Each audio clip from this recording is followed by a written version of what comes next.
তো বন্ধুরা চলে এসেছি আজকে চন্দননগরে ঠাকুর দেখতে।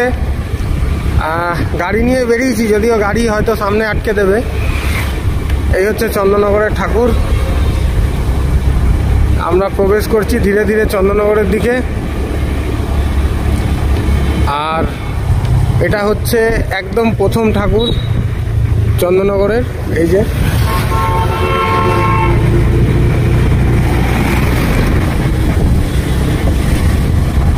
একটু ফাঁকা ফাঁকাই আছে, আপনাদের দেখাতে পারছি। চন্দননগরের প্রথম ঠাকুর এটা। এটা হচ্ছে চন্দননগর তালডাঙ্গা মোড়ের ঠিক একটু আগে। এই যে আমার পাশে দেখুন স্টেডিয়াম, তার উল্টো দিকে খাদিনা মোড় থেকে তালডাঙ্গার যে রোড, তার মধ্যে একটাই ঠাকুর হয়। এই হচ্ছে সেই ঠাকুর। সেকেন্ড আমরা পৌঁছাচ্ছি।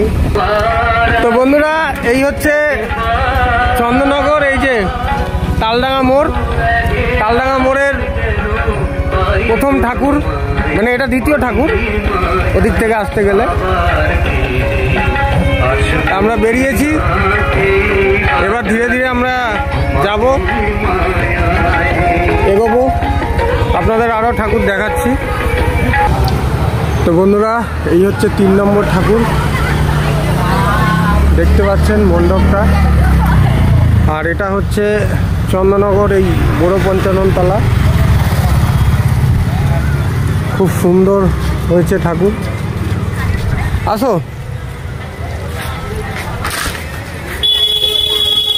তো এই আমরা ধীরে ধীরে মণ্ডপে প্রবেশ করছি।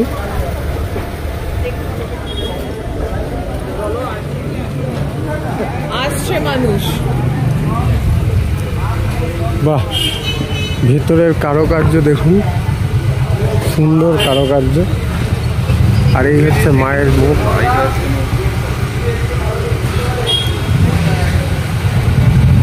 দেখুন কত প্রাইস পাওয়া গেছে।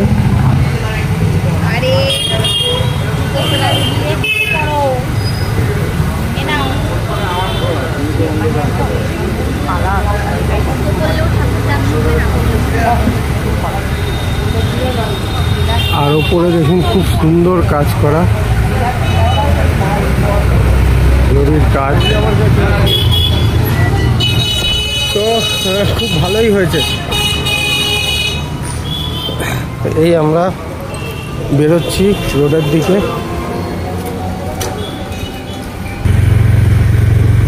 তো আমরা যাচ্ছি, রাস্তায় লাইটিং দেখুন, লাইটিংয়ের কারুকার্য বিশাল, খুব সুন্দর লাইটিং। এবং ধীরে ধীরে আমরা এগোচ্ছি মণ্ডপের দিকে। তো এই হচ্ছে প্যান্ডেল, দেখতে পাচ্ছেন জলের মধ্যে খুব সুন্দর এই যে প্রদীপ জ্বলছে। এই হচ্ছে প্যান্ডেল, এবং আমরা ধীরে ধীরে এগোচ্ছি প্যান্ডেলের দিকে। এটা হচ্ছে বড় কালীতলা, এবছরে 56 বছরে পদার্পণ করলে দেখুন।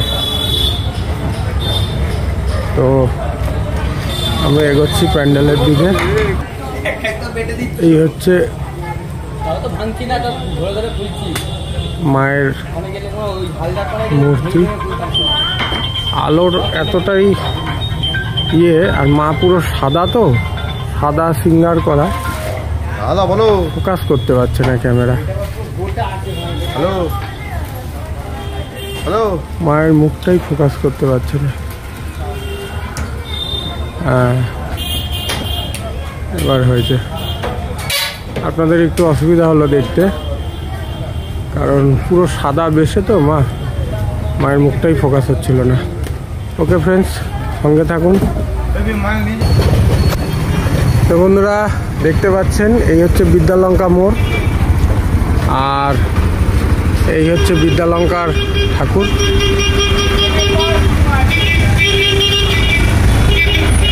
এই হচ্ছে বিদ্যালঙ্কা ঠাকুর রয়েছে। আমি বিদ্যালঙ্কার প্রতিমা দর্শন করাচ্ছি আপনাদের। এই হচ্ছে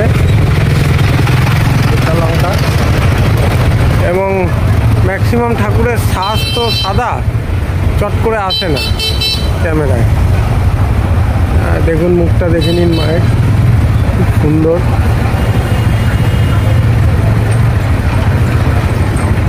আর এই হচ্ছে বিদ্যালঙ্কা, এই হচ্ছে বিদ্যালঙ্কা মোড়, আর এই রাস্তা পালপাড়ার দিকে গেছে। ওকে, থ্যাংক ইউ। বন্ধুরা, আমরা চলে এসেছি পালপাড়া মাঠে। এটা হচ্ছে পালপাড়া মাঠের থিম, দেখতে পাচ্ছেন। এটা যদিও থিম, সামনেটা এর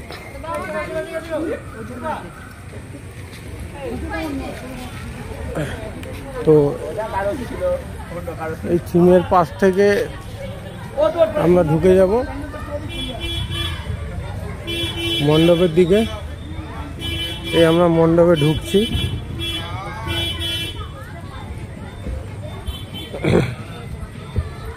দু 2025 জগদ্ধাত্রী পুজো পালপাড়া মাঠের ঠাকুরের থিমে আমরা ঢুকছি।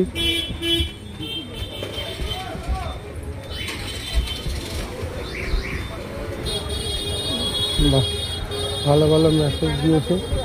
দেখুন কত সুন্দর থিম। বাহ,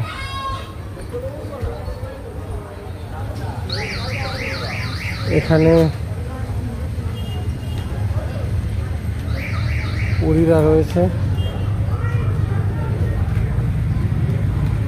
মন্দিরের ভেতরে দুর্দান্ত থিম করেছে। এখানে দেখাচ্ছে মোবাইল, ফেসবুক আমাদের ব্রেন কিভাবে খাচ্ছে দেখুন।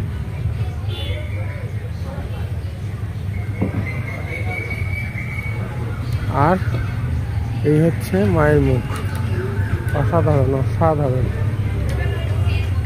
আমার প্রত্যেক বছর এই ঠাকুরটা দেখতে আসতে এত ভালো লাগে।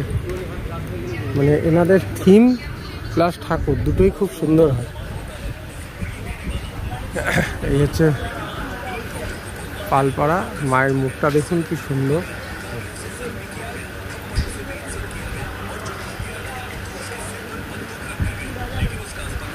খুবই সুন্দর, এবং পুরো থিমটা কিন্তু একটা খুব সুন্দর মেসেজ দিয়েছে প্রকৃতিকে।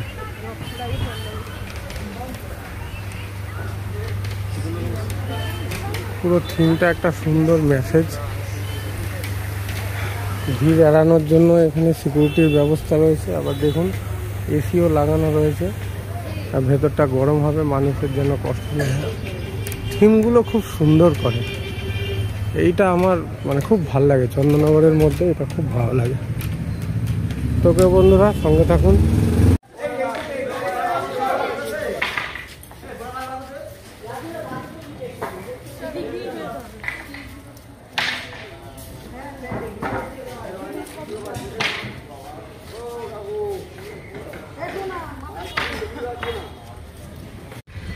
তো বন্ধুরা, আমরা এসে গেছি পালপাড়া মাঠেরই আর একটা প্যান্ডেল।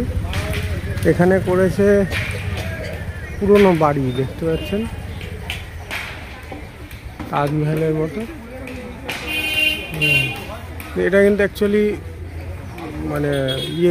একটা রাজমহল আর কি, ভালো। আর এর পাশে এই মেলা ফেলা বসে, অনেক দোকানপাট রয়েছে।